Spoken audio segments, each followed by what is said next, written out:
இப்போது வந்திருக்கக்கூடிய செய்தி, திமுக மற்றும் காங்கிரஸ் இடையிலான தொகுதி பங்கீடு நிறைவடைந்திருக்கிறது. தமிழகத்தில் 9 தொகுதிகள், புதுவை சேர்த்து 10 தொகுதியாக கடந்த முறை இருந்தது போலவே அதே எண்ணிக்கையில் ஒதுக்கீடு செய்யப்பட்டிருக்கிறது. திமுக கூட்டணியில் காங்கிரஸ் கட்சிக்கு 10 இடங்கள் ஒதுக்கப்பட்டிருக்கிறது. புதுவை நாடாளுமன்ற தொகுதியையும் சேர்த்து தமிழகத்தில் 9, புதுவையில் 1.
காங்கிரஸ் கட்சிக்கு 10 இடங்கள் ஒதுக்கப்பட்டிருக்கிறது. செய்தியாளர் ரமேஷ் கூடுதல் விவரத்துடன் இணைகிறார். ரமேஷ், இப்போ 10 இடங்கள் காங்கிரஸ் கட்சிக்கு ஒதுக்கப்பட்டிருக்கிறது கடந்த முறை போலவே.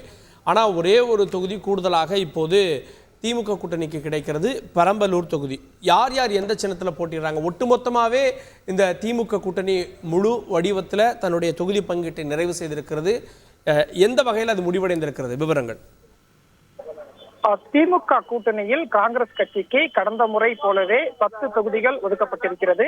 தமிழகத்தில் 9 மக்களவை தொகுதிகள், புதுச்சேரியில் ஒரு மக்களவை தொகுதி என மொத்தம் 10 தொகுதிகள் கடந்த 2019 நாடாளுமன்ற தேர்தலில் எப்படி ஒதுக்கீடு செய்யப்பட்டதோ அதே போன்று 2024 நாடாளுமன்ற தேர்தலிலும் ஒதுக்கீடு செய்யப்பட்டிருக்கிறது. தமிழ்நாடு காங்கிரஸ் கமிட்டி தலைவர் செல்வ பிறந்தகை, அதே போல திமுக தலைவர் மு.க. ஸ்டாலின் இருவரும் ஒப்பந்தத்தில் கையெழுத்து விட்டுவிட்டார்கள். காங்கிரஸ் கட்சிக்கு 10 தொகுதி என்பது உறுதியாகிவிட்டது.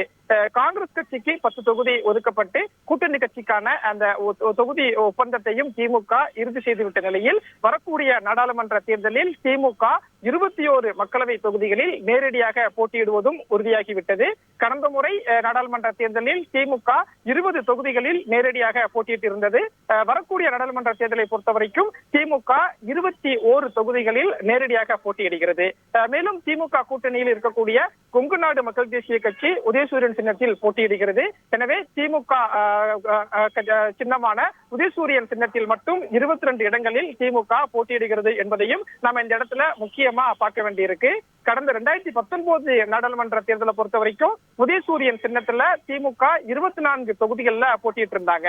20 தொகுதியில திமுக நேரடி போட்டி, அதே போல மதிமுக ஒரு இடத்துல உதயசூரியன் சின்னத்திலையும், கொங்கு நாடு மக்கள் தேசிய கட்சி ஒரு இடத்துல உதயசூரியன் சின்னம், இந்திய ஜனநாயக கட்சி ஒரு இடத்துல உதயசூரியன் சின்னம், அதே போல இன்னொரு 4 கூட்டணி கட்சிகளுடைய 4 இடங்கள்ல உதயசூரியன் சின்னத்துல போட்டிட்டு இருந்தாங்க.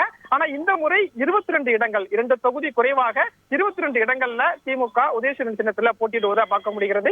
காரணம், கடந்த முறை திமுக கூட்டணியில் இருந்த ஐஜேகே இந்த முறை திமுக கூட்டணியில் இருந்து விலகிட்டாங்க. அந்த ஒரு இடத்துல மட்டும் இந்த முறை திமுக நேரடியா போட்டியிடுறாங்க. இதன் மூலம் பெரம்பலூர் நாடாளுமன்ற தொகுதியில் திமுக நேரடியாக போட்டியிடுகிறது என்பதும் இப்போது உறுதியாகி இருக்கிறது. காங்கிரஸ் கட்சிக்கு பொறுத்த வரைக்கும் தமிழ்நாட்டுல 9 தொகுதிகள் ஒதுக்கீடு செய்யப்பட்டிருக்கு. இந்த 9 தொகுதியுமே கடந்த முறை ஒதுக்கப்பட்ட 9 தொகுதியா என்பது இப்போது அதற்கான விடை கிடைக்கல. அதுல ஒரு சில மாற்றங்கள் இருக்கும் அப்படிங்கிறது தான் திமுக காங்கிரஸ் வட்டார தகவலா இருக்கு. குறிப்பா ஒரு 3 to 4 தொகுதிகள் மாறுவதற்கான வாய்ப்பு அதிகம் இருக்கு.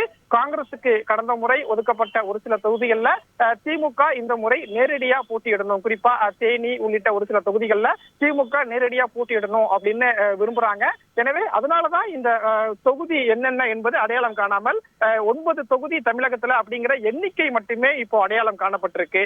இப்படியாகத்தான் திமுகவுடைய நகர்வுகள் இருக்கு. திமுகவை பொறுத்த வரைக்கும் திமுக கூட்டணியில 19 தொகுதிகள் இந்த முறை கூட்டணி கட்சிக்கு ஒதுக்கீடு செய்யப்பட்டிருக்கிறது.